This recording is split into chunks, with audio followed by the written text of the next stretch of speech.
تفسیر سورہ بقرہ۔ سامعین، سورہ بقرہ کے فضائل سماعت کیجیے۔ مسند احمد، صحیح مسلم، ترمذی اور نسائی میں حدیث ہے کہ اپنے گھروں کو قبریں نہ بناؤ، جس گھر میں سورہ بقرہ پڑھی جائے وہاں شیطان داخل نہیں ہو سکتا۔ عبداللہ بن مسعود رضی اللہ عنہ سے بھی اسی طرح کا قول منقول ہے۔ اسے نسائی نے عمل الیوم واللیلہ میں اور حاکم نے مستدرک میں روایت کیا ہے اور اس کی سند کو صحیح کہا ہے۔ مسند دارمی میں ابن مسعود رضی اللہ عنہ سے روایت ہے کہ جس گھر میں سورہ بقرہ پڑھی جائے اس گھر سے شیطان گوز مارتا ہوا بھاگ جاتا ہے۔ ہر چیز کی اونچائی ہوتی ہے اور قرآن کی اونچائی سورہ بقرہ ہے۔ ہر چیز کا لباب ہوتا ہے اور قرآن کا لباب مفصل کی صورتیں ہیں۔ ترمذی، نسائی اور ابن ماجہ میں ہے کہ رسول اللہ صلی اللہ علیہ وسلم نے ایک چھوٹا سا لشکر ایک جگہ بھیجا اور اس کی سرداری رسول اللہ نے اس شخص کو دی جس نے کہا تھا کہ مجھے سورہ بقرہ یاد ہے۔ اس وقت ایک شریف شخص نے کہا میں بھی اسے یاد کر لیتا، لیکن مجھے ڈر لگا کہ ایسا نہ ہو میں اس پر عمل نہ کر سکوں۔ رسول اللہ نے فرمایا قرآن سیکھو، قرآن کو پڑھو۔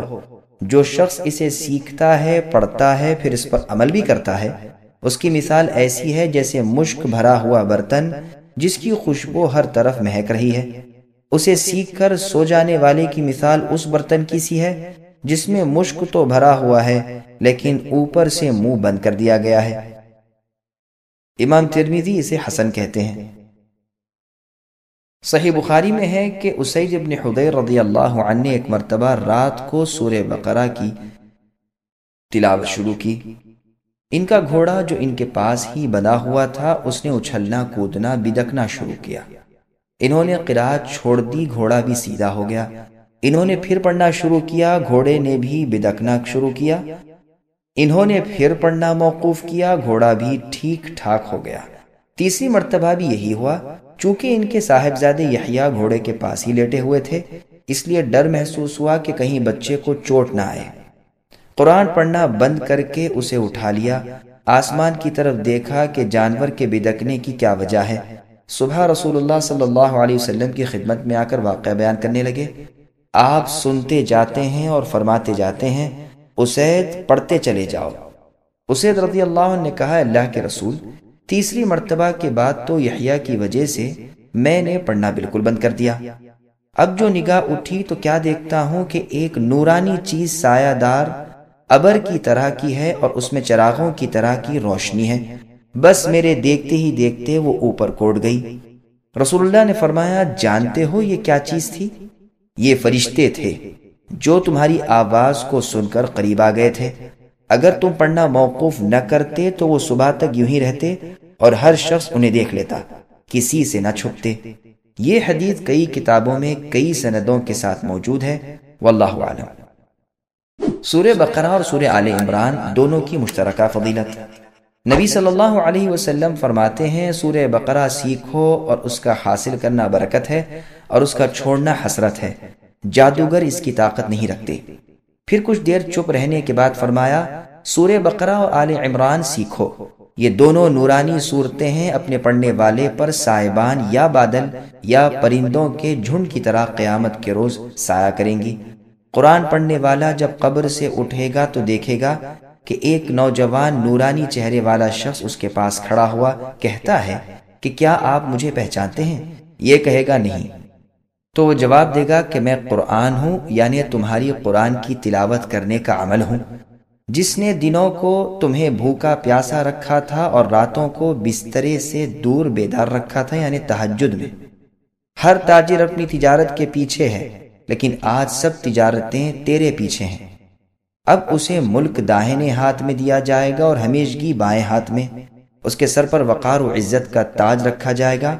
اس کے ماں باپ کو دو ایسے عمدہ قیمتی حلے پہنائے جائیں گے کہ ساری دنیا بھی اس کی قیمت کے سامنے ہیچ ہو۔ وہ حیران ہو کر کہیں گے کہ آخر اس رحم و کرم کی، اس انعام و اکرام کی کیا وجہ ہے؟ تو انہیں جواب دیا جائے گا کہ تمہارے بچے کی قرآن خوانی کی وجہ سے تم پر یہ نعمت انعام کی گئی۔ پھر اسے کہا جائے گا، یعنی قرآن کے پڑھنے والے سے، پڑھتا جا اور جنت کے درجے چڑھتا جا۔ چنانچہ وہ پڑھتا جائے گا اور درجے چڑھتا جائے گا، خواہ ترتیل سے پڑھے یا خواہ بے ترتیل کے۔ یہ روایت مسند احمد نیز سنن دارمی میں ہے۔ امام ابن ماجہ نے بھی اپنی کتاب السنن میں اس حدیث کا بعض حصہ روایت کیا ہے۔ اس کی اسناد حسن ہے اور شرط مسلم پر ہے۔ اس کے راوی بشر ابن ماجہ سے امام مسلم رحمہ اللہ بھی روایت لیتے ہیں اور امام ابن معین رحمۃ اللہ علیہ اسے ثقہ کہتے ہیں۔ نسائی رحمۃ اللہ علیہ کا قول ہے کہ اس میں کوئی حرج نہیں۔ ہاں امام احمد اسے منکر الحدیث بتلاتے ہیں اور فرماتے ہیں میں نے تلاش کی تو دیکھا کہ وہ عجیب عجب احادیث لاتا ہے۔ امام بخاری کا فیصلہ ہے کہ اس کی احادیث لکھی جاتی ہیں لیکن دلیل نہیں پکڑی جا سکتی۔ ابن عدی رحمۃ اللہ علیہ کا قول ہے کہ ان کی ایسی روایتیں بھی ہیں جن کی مطابقت نہیں کی جاتی۔ دارقطنی رحمۃ اللہ علیہ فرماتے ہیں یہ قوی نہیں ہے۔ میں کہتا ہوں کہ اس کی اس روایت میں بعض مضمون دوسری سندوں سے بھی آئے ہیں۔ مسند احمد میں ہے قرآن پڑھا کرو، یہ اپنے پڑھنے والوں کی قیامت کے دن شفاعت کرے گا۔ 2 نورانی صورتوں بقرہ اور آل عمران کو پڑھتے رہا کرو، یہ دونوں قیامت کے دن اس طرح آئیں گی کہ گویا 2 سائبان ہیں یا 2 ابر ہیں یا پر کھولے پرندوں کی 2 جماعتیں ہیں، اپنے پڑھنے والوں کی طرف سے رب تعالیٰ سے سفارش کریں گی۔ پھر رسول اللہ صلی اللہ علیہ وسلم نے فرمایا سورہ بقرہ پڑھا کرو، اس کا لینا برکت ہے اور چھوڑنا حسرت ہے، اس کی طاقت باطل والوں کو نہیں۔ صحیح مسلم میں بھی حدیث ہے۔ مسند احمد کی ایک اور حدیث میں ہے قرآن اور قرآن پڑھنے والوں کو قیامت کے دن بلوایا جائے گا، آگے آگے سورہ بقرہ اور سورہ آل عمران ہوں گے، بادل کی طرح یا سائے اور سائبان کی طرح یا پر کھولے پرندوں کے جھرمٹ کی طرح، یہ دونوں پروردگار سے ڈٹ کر سفارش کریں گی۔ مسلم و ترمذی میں بھی یہ حدیث ہے۔ امام ترمذی رحمۃ اللہ علیہ اسے حسن غریب کہتے ہیں۔ ایک شخص نے اپنی نماز میں سورہ بقرہ اور سورہ آل عمران پڑھی۔ اس کے فارغ ہونے کے بعد کعب رحمۃ اللہ علیہ نے فرمایا اللہ کی قسم جس کے ہاتھ میں میری جان ہے، ان میں اللہ کا وہ نام ہے کہ اس نام کے ساتھ جب کبھی اسے پکارا جائے وہ قبول فرماتے ہیں۔